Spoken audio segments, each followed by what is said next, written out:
Town Council for May 6, 2024. All council members are present. Would you please stand for the Pledge of Allegiance? I pledge allegiance to the flag of the United States of America and to the republic for which it stands, one nation, under God, indivisible, with liberty and justice for all.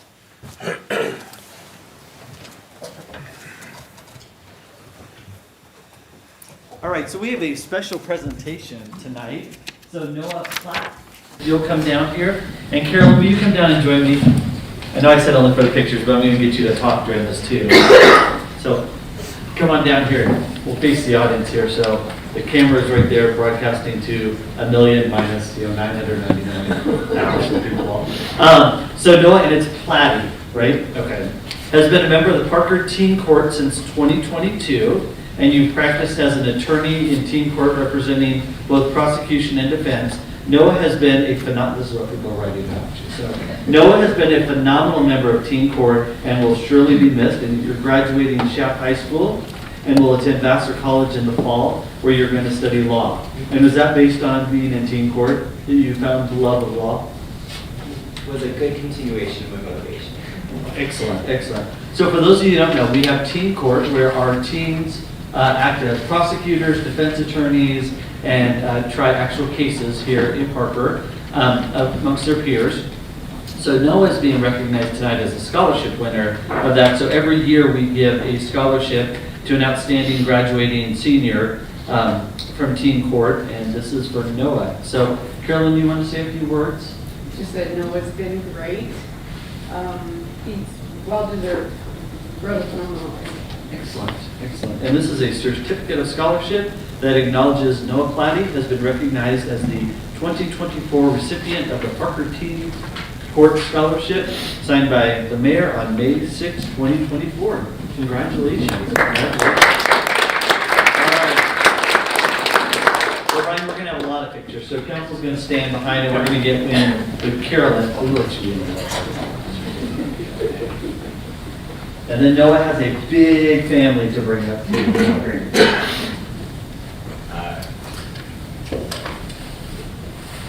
Lord, I will move. That's easier. Okay. I can see everyone. This kind of view.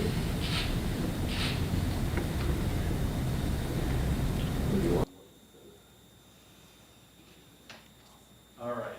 So we'll get the family up. Ministry, they'll adopt you too if you want to adopt. Be kind of like a Where's Waldo in the picture, like, where's Trudy? Diane, Jeff, you guys want to come back since you're back in Parker now? You want to come back? No? We're here a lot. What? We're here a lot.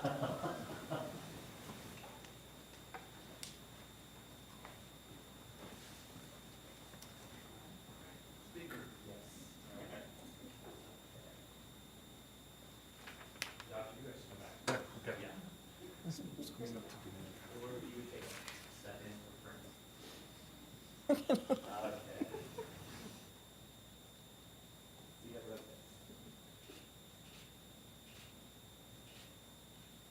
Beautiful. Yeah.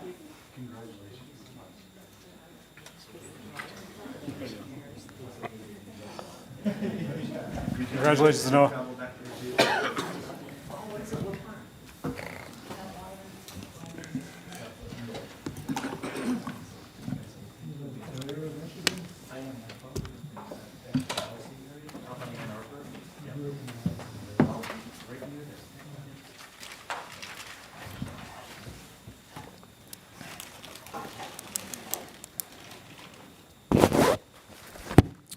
All right, next up on the agenda is public comment. Public comment is an opportunity for town residents and other individuals to speak on items not on the agenda. This comment period is limited to the first 30 minutes of the meeting, and if we need to make up more time at the end, we'll do so. I don't have anybody signed up for public comment tonight, but is there anyone in the public wishing to make public comment for items not on the agenda? Okay, seeing none, we'll move on to reports, items, and comments from mayor and council. Starting with Councilmember Hefta to my far left. It seemed like a busy couple of weeks, the last couple of weeks, so We all attended a HOA summit last week, every single council member and the mayor, and we had a great turnout for the HOA Homeowners Association presidents and also residents. Any resident was also allowed to attend, so that went really well. We also, all of us went to the police awards ceremony where we honored our outstanding law enforcement officers and staff for their dedication, heroic action, and hard work for Parker residents. I attended the 7th Annual Victims' Rights Advocacy Award with the 18th Judicial District. And at that Rights Award ceremony, also many law enforcement were honored for their outstanding service to victims of crimes and what they did to assist them. And lastly, I had a wonderful lunch with one of our nonprofits here and helping them understand the concept of charitable giving and corporate giving and how those nonprofit organizations can seek to ask for that charitable giving opportunities from many of our corporate organizations here in Parker. Thank you. Councilmember Wilkes? Yes, so I attended the Chamber of Commerce Board of Directors meeting, just gave an update on some of the developments in town, and then attended the Chamber's Business Over Breakfast at Morningstar, where we got to hear from Confluence as well as John Fusa on more development of the town, and then had a ribbon cutting, a reopening of the Nest Boutique in downtown Parker on Main Street. And then covered those. On the 26th, I attended the Adams Camp banquet. So for those of you unfamiliar, Adams Camp is specifically around the IDD community, and they do amazing things to help the IDD community, including a camp from kids ranging from little all the way up to about 50 years old that need it and just want to get loved on and get some support. So this was a banquet and fundraiser for them, which was fantastic. Actually, they raised $80,000 at the banquet, so that goes a long way. And then we had the Downtown Business Alliance VIP luncheon and the another ribbon, and then the Greater Parker Foundation board meeting. Councilmember Dyak? Thank you. On the 25th, I had an E470 Finance Subcommittee meeting. We went through the audit. It's going to be a clean audit, so that's good news for E470. We talked about debt refinancing. There's still some value to refinance E470's debt, so we're going to go forward with that here sometime this year. 27th, I had a Dr. Kayak board retreat. We talked about our 5-year strategic plan and what initiatives we got closer or completed. We talked about older adult funding. How do we figure out as a region how to take care of seniors? It's a rapidly growing sector in our Denver metro region. We also talked about housing. On the 30th, I attended the Home Builders Association Housing Summit. It was an economic overview of what an economist thinks is going to happen, or what's happening and what he thinks is going to happen. So a lot of slides, a lot of numbers, as well as a panel discussion on primarily what the state legislature is considering down in Denver, and the impacts to our housing. May 1st through 3rd, I went to Washington, D.C. as the board chair of E470 for an entity called Accelerate Colorado, more of an outcropping of the City of Aurora economic development that had elected officials from Adams County, Arapahoe and Douglas County, as well as people from industry to learn about what's happening in Washington and how it's going to impact our local communities. We had the ability to engage with our federal elected officials and advocate for certain things. And that is all, Mayor. Councilmember Hendricks? Thank you. The events I attended have already been mentioned, so nothing else to add. Councilmember Barrington? Thank you, Mayor. It's been a busy couple weeks. I attended Mountain Mike's ribbon cutting on the 17th, along with the rest of council, the Police Officer Awards. And then on the 25th, we had a Douglas County Housing Partnership Board of Directors meeting. And then again, all of council attended the HOA summit at Pace Center. We had a Greater Parker Foundation study session and meeting. And then the same day, I had a National League of Cities committee call. And then, as Councilmember Dyak already mentioned, we, three of us, Councilmember Rivero, Dyak, and I attended the HBA luncheon. And I'm not sure if you, did you say what the slideshow was called? Well, an economic overview, I said, so it was just very Resetting general. expectations. Yeah.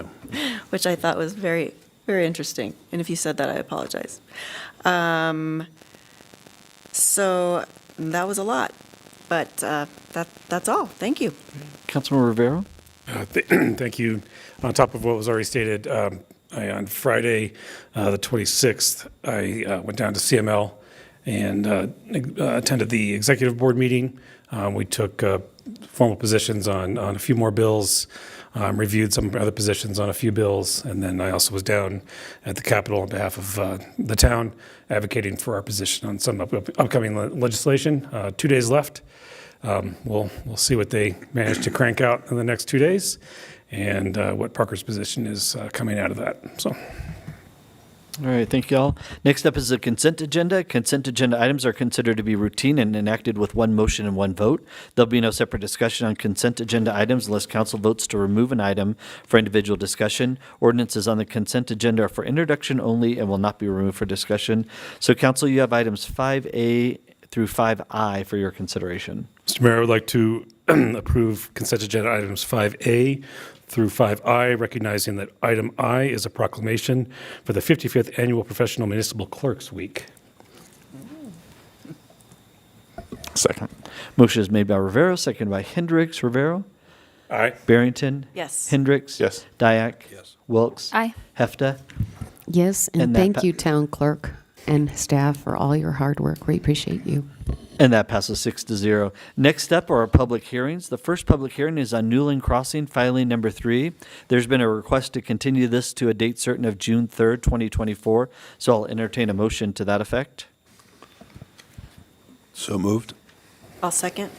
Motion is made by Dyak, seconded by Barrington. Rivero? Aye. Barrington? Yes. Hendricks? Yes. Dyak? Yes. Wilkes? Aye. Hefta? Yes. And that passes 6-0. Next on our public hearings, and I'll open that public hearing at 7:12 p.m., is ordinance number 3.45.1 on second reading, a bill for an ordinance amending and restating the planned development zoning of certain property within the town of Parker, Colorado from Yerke Farm PD Plan Development District to Perry Lane PD Plan Development District pursuant to the Parker Land Development Ordinance and amending the zoning ordinance and map to conform therewith. Julia, they're getting longer every time. Welcome. Thank you. Good evening, Mayor, council members. Tonight I'm presenting the Perry Lane Plan Development Zoning. The Perry Lane development is a 27.05 acre property located at the northeast corner of Motzenbacher Road and Hess Road, and is currently developed with a single-family home, agricultural uses, and contractor storage. The property is currently zoned Yerke Farm Planned Development and is in the medium-density residential character area and the neighborhood center of the master plan. The Yerke Farm PD was adopted in 1985 and allows a variety of commercial uses, which include auto repair facilities, machine shops, and landscaping and nursery businesses. The applicant has submitted a rezoning application for the property. The applicant originally submitted the zoning request back in July of 2021. The property was not initially included in a water and sanitation district, and therefore they worked extensively with the Parker Water Sanitation District for inclusion and provision of services to the site. This slide shows the Yerke Farm PD from 1985, as well as the town boundary, which has changed significantly since that time.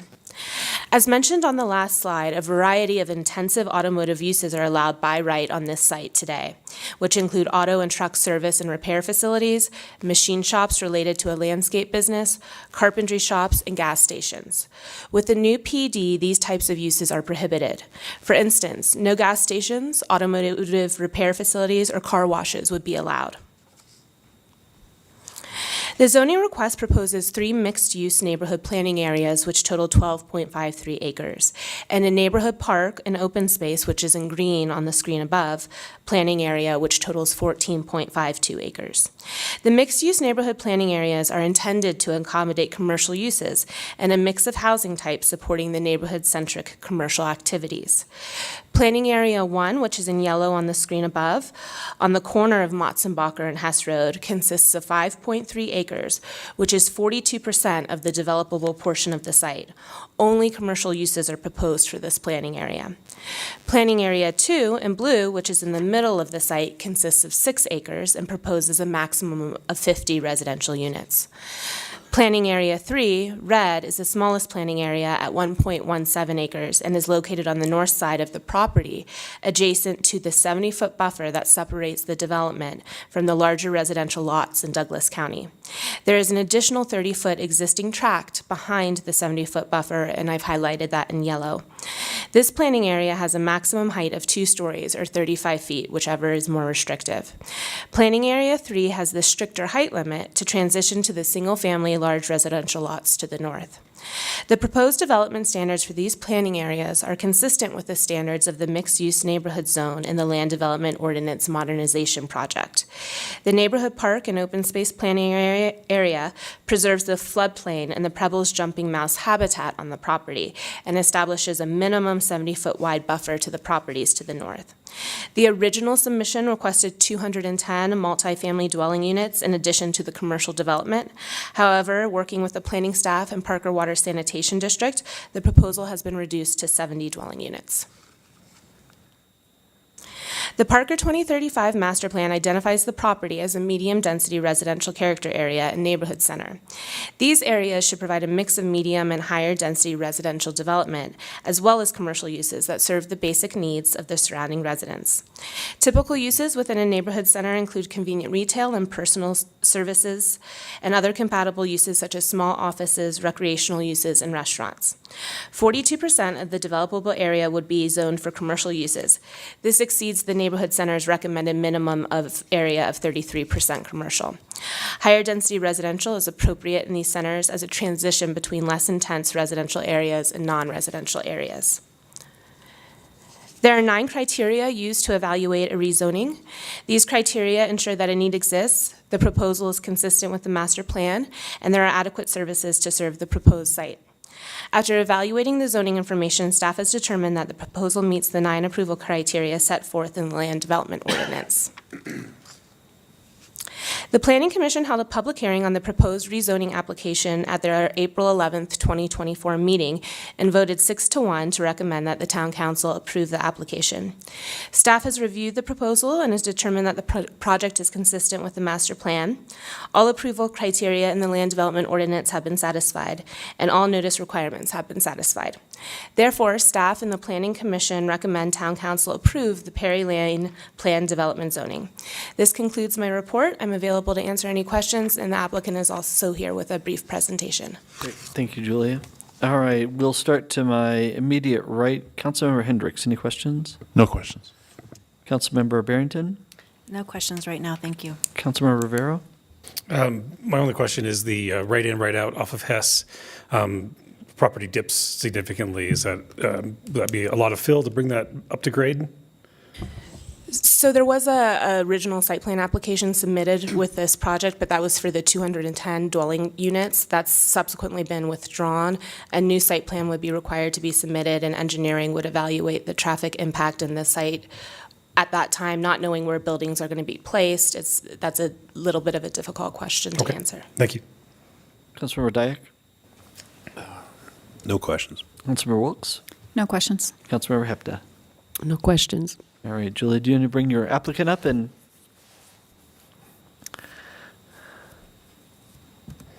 Great.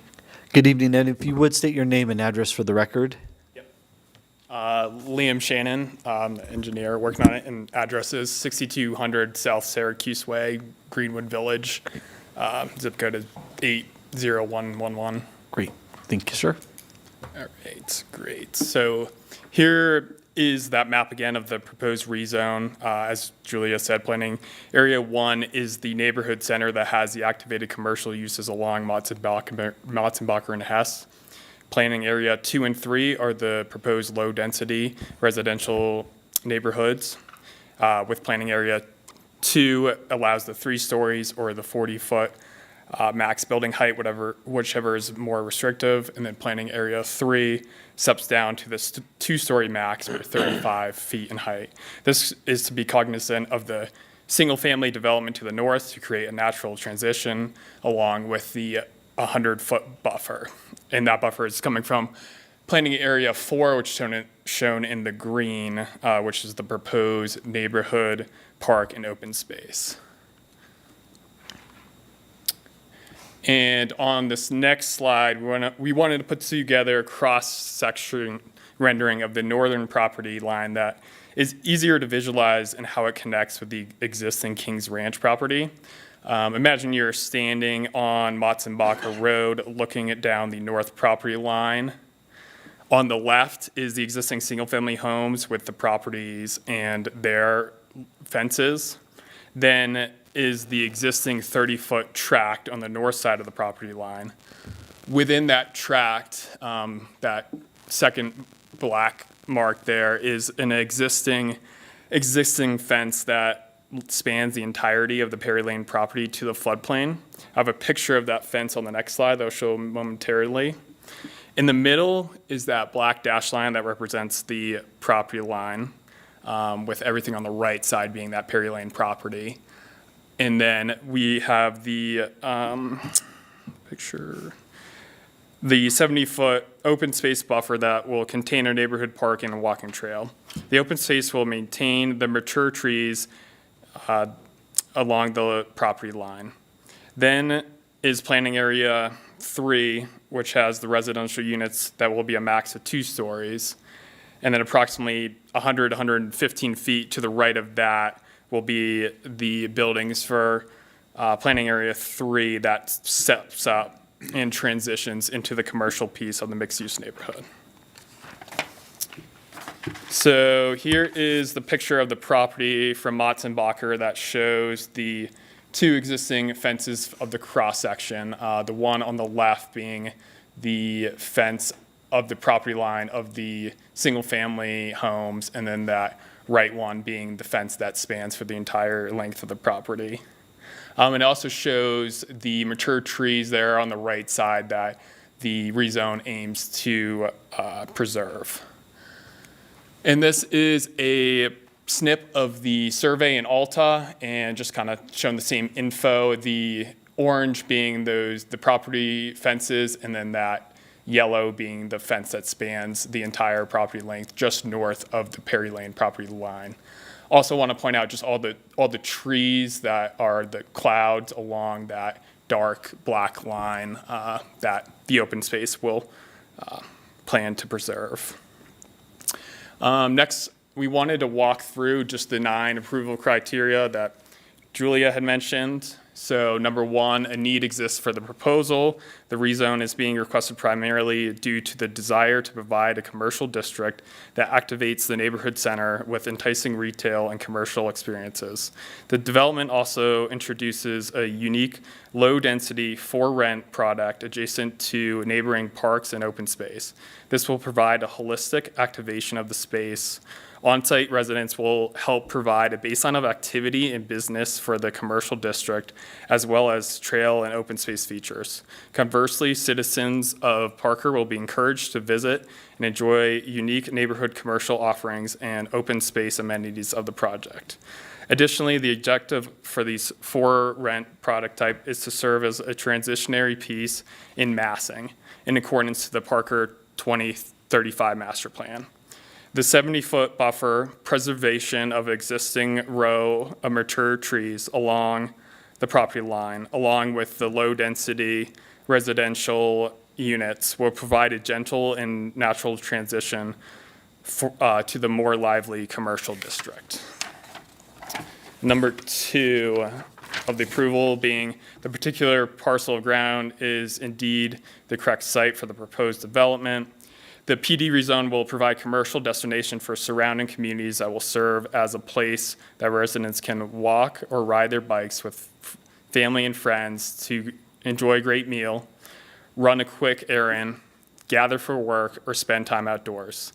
Additionally, this location is identified in the master plan as a neighborhood center and therefore will fulfill that need. Number 3 being there has been an error in the original zoning, which is not applicable, or 4, there has been significant changes to the area to warrant a zone change. And for the master plan vision for this intersection is a neighborhood center consisting of commercial, retail, and residential uses. This area has significantly changed in the past 25 years. The project will also provide a commercial and leisurely destination for various population and demographics within the town and neighboring communities.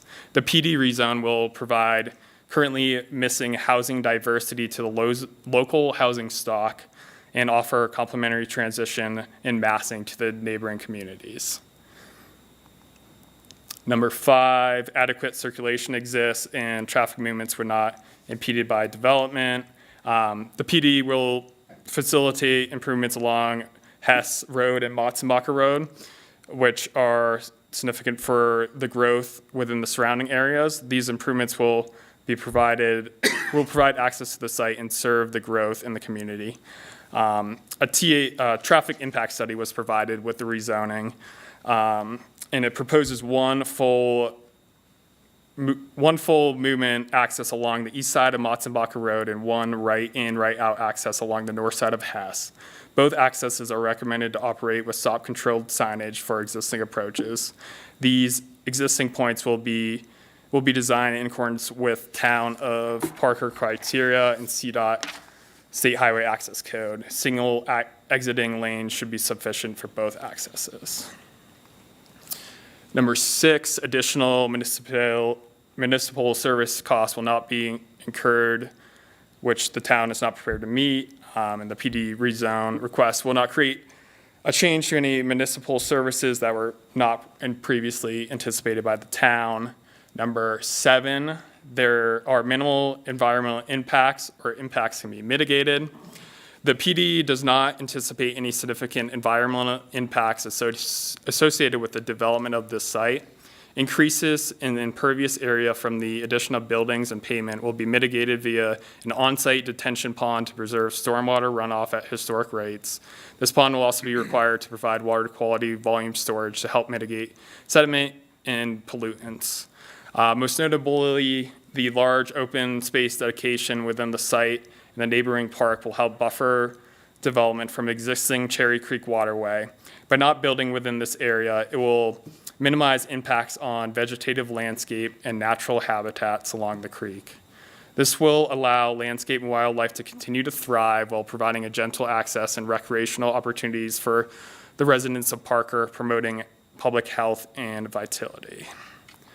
Number 8, the proposal is consistent with town master plan maps, goals, and policies.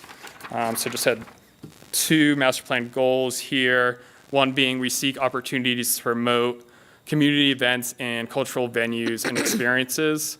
The centerpiece of the Perry Lane development is the proposed commercial use district, which will be anchored by a community event space. The space will provide a backdrop for local musicians to perform, outdoor movie nights, various gathering areas, and outdoor activities. This space will be supported by surrounding business uses and a pedestrian-oriented layout that will encourage gatherings that are oriented for residents and families to spend time and connect with nature. And the second goal I picked out are community health will be enhanced by embracing an active lifestyle. The community health will be enhanced by the development's Getaway Trail connection to the north of the property to the Cherry Creek corridor. In addition, the combination of community event space, active and passive programming, and the significant park and open space dedication will create an ideal environment for hosting of wellness-oriented events and promote the surrounding resident communities to walk and ride bikes to the Perry Lane development in lieu of driving. And finally, there is adequate waste and sewage disposal, water, schools, parks and rec, and other services to the proportional degree necessary due to the impacts of the proposed land use. The parcel, as Julia mentioned, went through the Parker and Water Sanitation Inclusion Package over the past year to get the parcel included in the water district. There's also adequate waste and sewage disposal, schools, parks and recreation, and other services proportional to the impacts of this rezone. The applicant will work with the town of Parker, Parks and Rec to ensure adequate services are provided for the open space and trail amenities. In summary, the Perry Lane development will serve as a key development at a major intersection that will introduce community-centric commercial use to the neighborhood, unique low-density residential for-rent products that will help provide housing diversity to the housing stock of the surrounding areas, and generous park and open space dedications for the promotion of the outdoor recreational and health lifestyles. The goal of this development is to create a cornerstone for the community which will enhance the character and identity of the town of Parker. Thank you. Excellent. Thanks, sir. If you'll stay up there, we may have some questions for you. So Okay. I'm going to start to my far left, Councilmember Hefta. Questions for the applicant?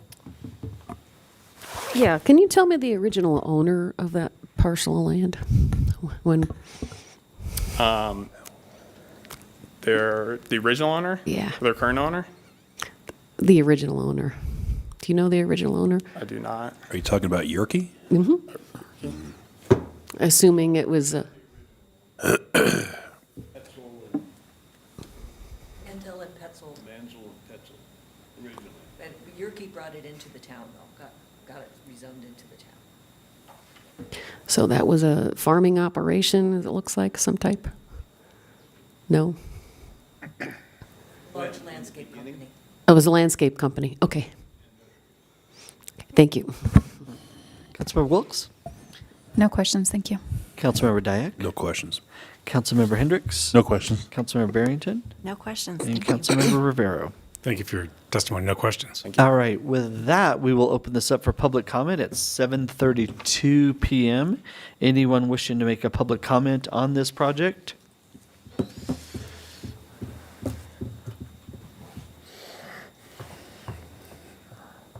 Okay, seeing none, we'll close it for public comment at 7:32 and bring it back to council. We'll also close the public hearing at 7:32, bring it back for any final debate from the council, starting to my far right, Councilmember Rivero. Thank you. I appreciate the staff presentation and the applicant presentation, very thorough. In front of us are 9 criteria, as was stated by both parties. And as always, I dig into the applicant's response to those. And again, very thorough answers on behalf of Kimberly Horn, I believe, and answered the questions that we had. We have to look at the 9 criteria. Going through those criteria, I have found that you have met the 9 criteria, specifically item 9, as is still in front of us here, water, the inclusion of Parker Water answered that last outlier. Item 8, the master plan, you stated some valid points for us. Obviously, the biggest one for me is the buffers. Buffering the commercial from single-family housing with multifamily is what we're after. And your preliminary design has or will answer that. And then the meat of the orders, item 4.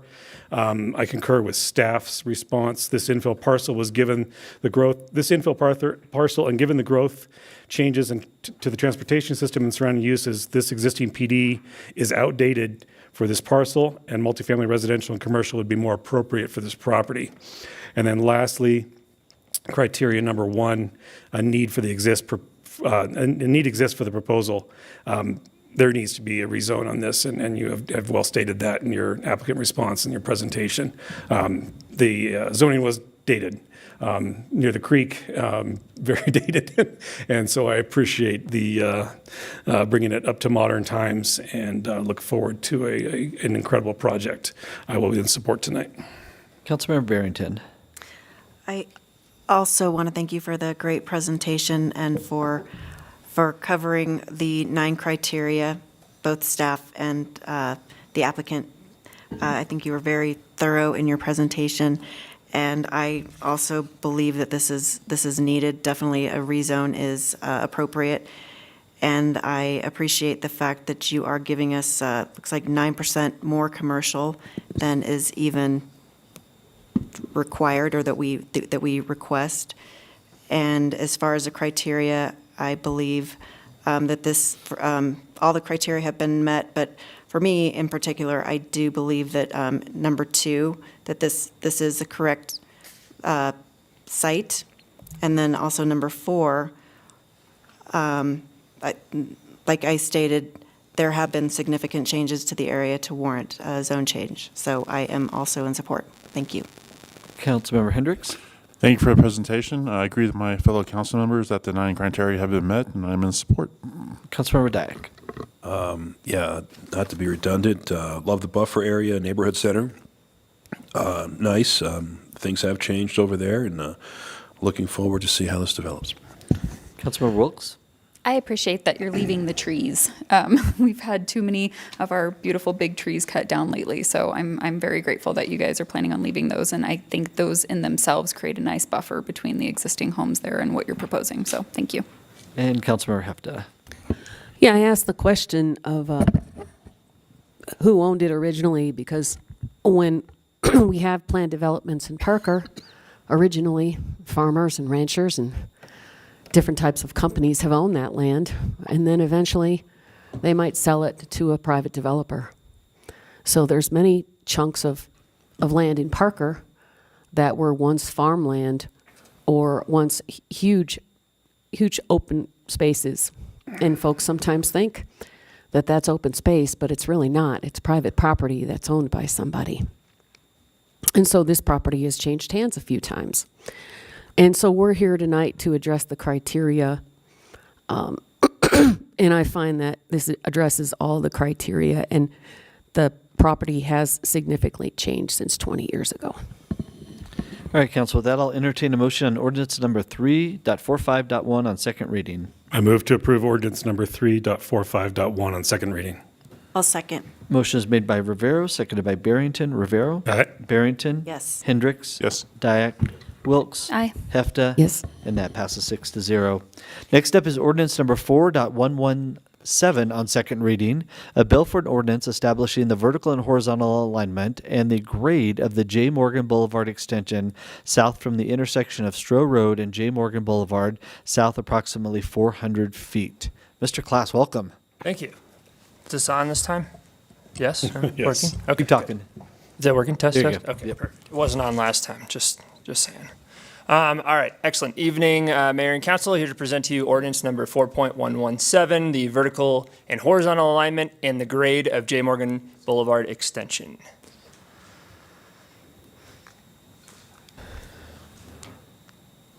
Thank you. The town makes public the vertical and horizontal alignment and grade of to-be-constructed roadways to clearly communicate their location for others' designs. The extension of J. Morgan Boulevard to the south of the intersection of Stroh Road and J. Morgan Boulevard is anticipated to commence construction in spring of 2025 in conjunction with the widening of Stroh Road.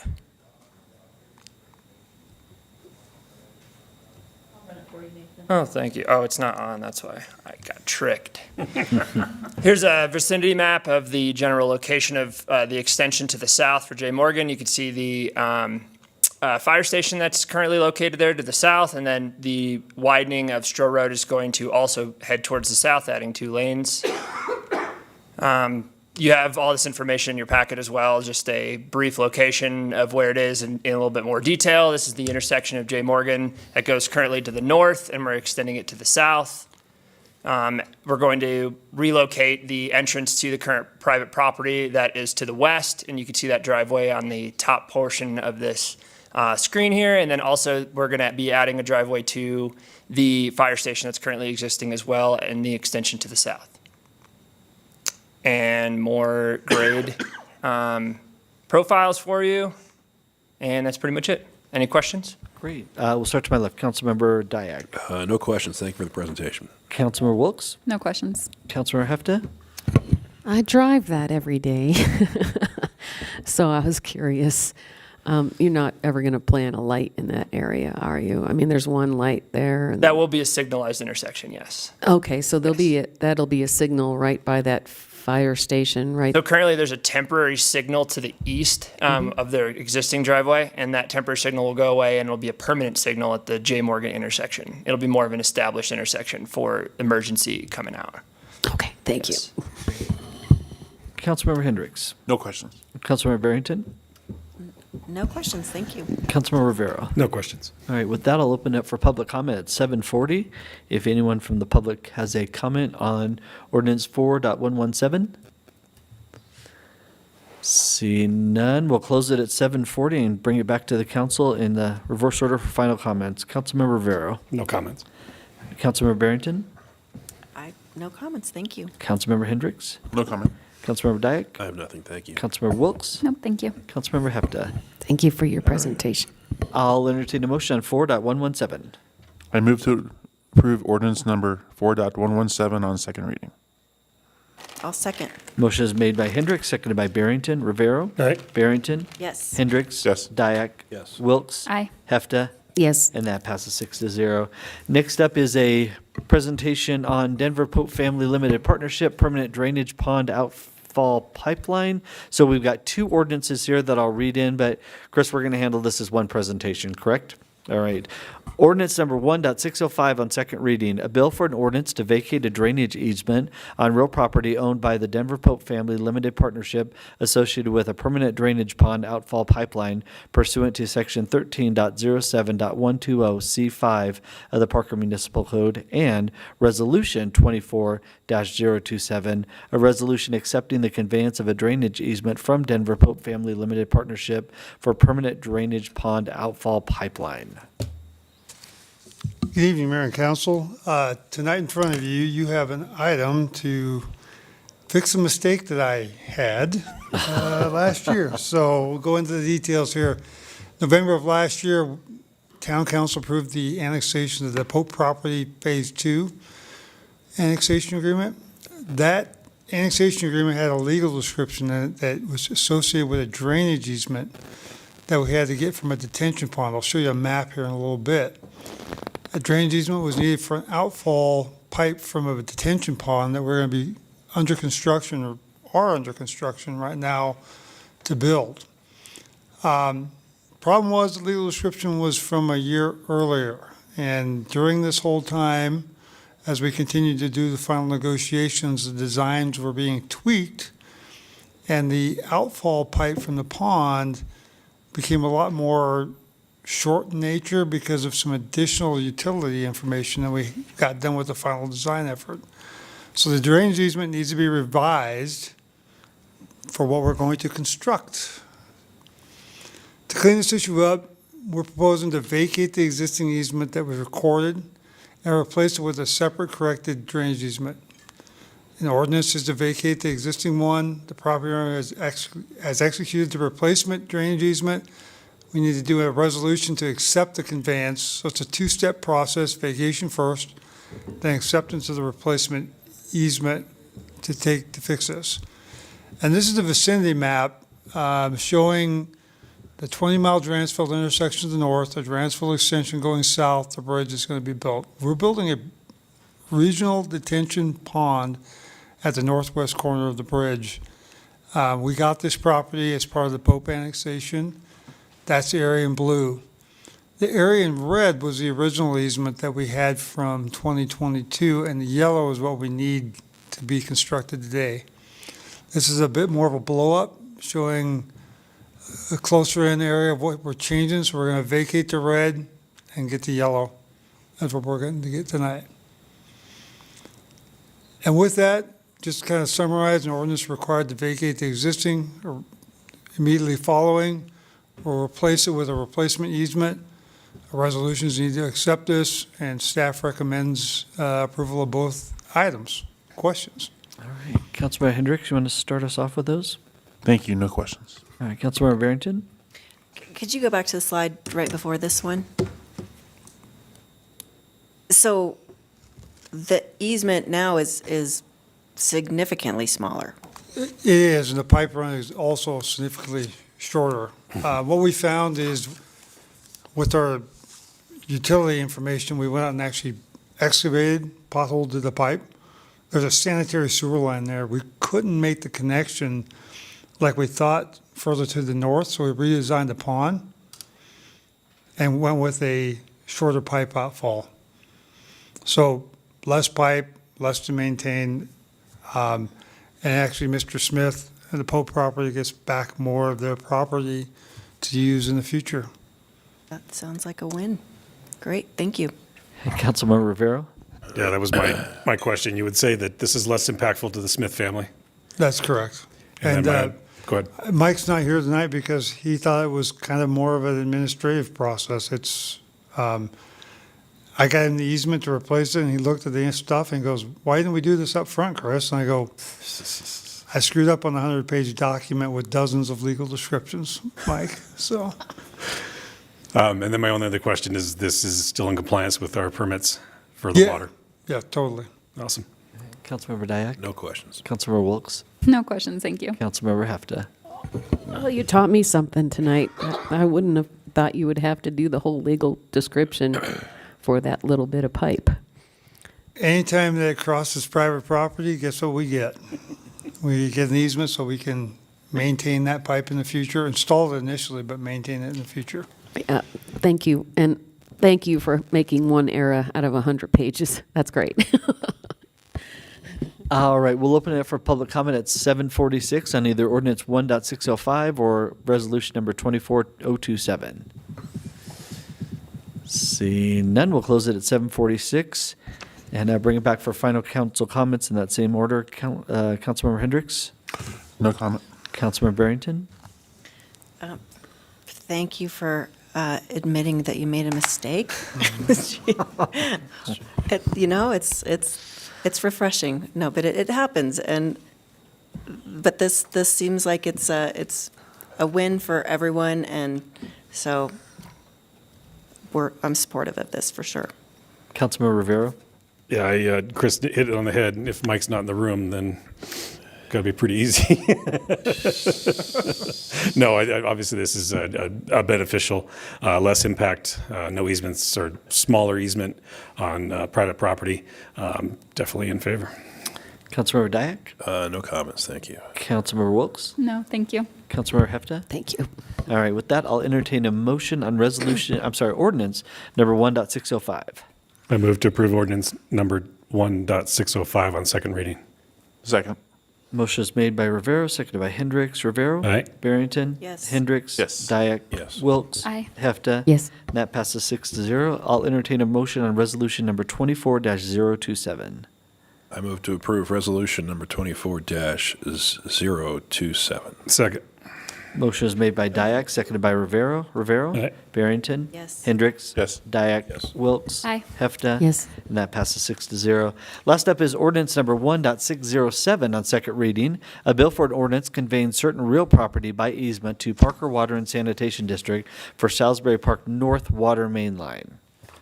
Hey, Brett. Good evening, Mayor and Council. Tonight, staff's asking for approval on second reading of ordinance 1.607 for a water main easement granted to Parker Water and Sanitation District. On the map that you have in your packet, this is the new park entrance for Salisbury Park North, which is going to be directly off of the new Dransfeld roadway that turns into Motzenbacher road there. So you can kind of see where the two roads come together in those two lines. That's the new road that's being built right now. That red line would be a water main stub that will need to be put in for a new water main that will serve all the park property. And then the easement is on either side of that. There's a little triangular piece of property there that we need to grant Parker Water an easement in order to build that line now. So as council's aware, we town purchased this back in 2009 for park purposes. It's 91 acres, zoned public facilities, allows for parks, recreation, and open space development, which is what it's proposed to do. The amenities may include multipurpose fields, multipurpose ball fields, pickleball courts, tennis courts, play areas, picnic pavilions, a bike park, restrooms, parking, landscape, and irrigation. So we need some potable water to supply some of those amenities in the park. And again, an easement needs to be granted to Parker Water for that water line. This easement will actually allow the water line to be constructed prior to the road, which Public Works is working on now, so we wouldn't have to come in and dig up the road after the fact to put this water line stub in. So I've been coordinating with Chris Hudson on that in his project now that he's working on. And with that, take any questions. Great. Let's go, Councilmember Hefta. Any questions? Yes, I drive by there every day. How's the cooperation going with Parker Water? Good, yeah.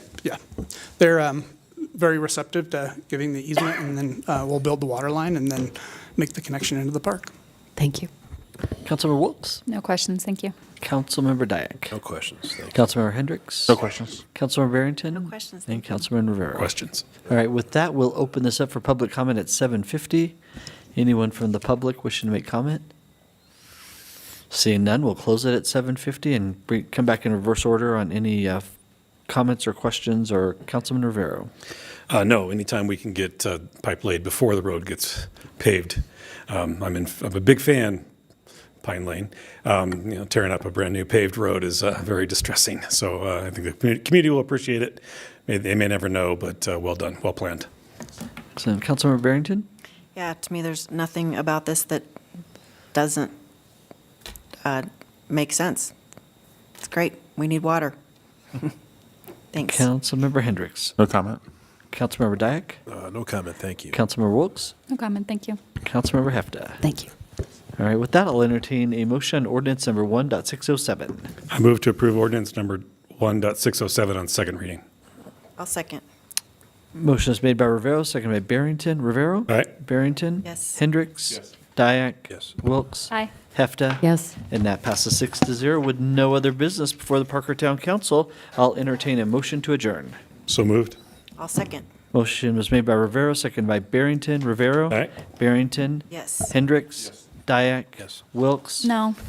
Hefta? Yes. And that passes 5-1. And we are adjourned at 7:52.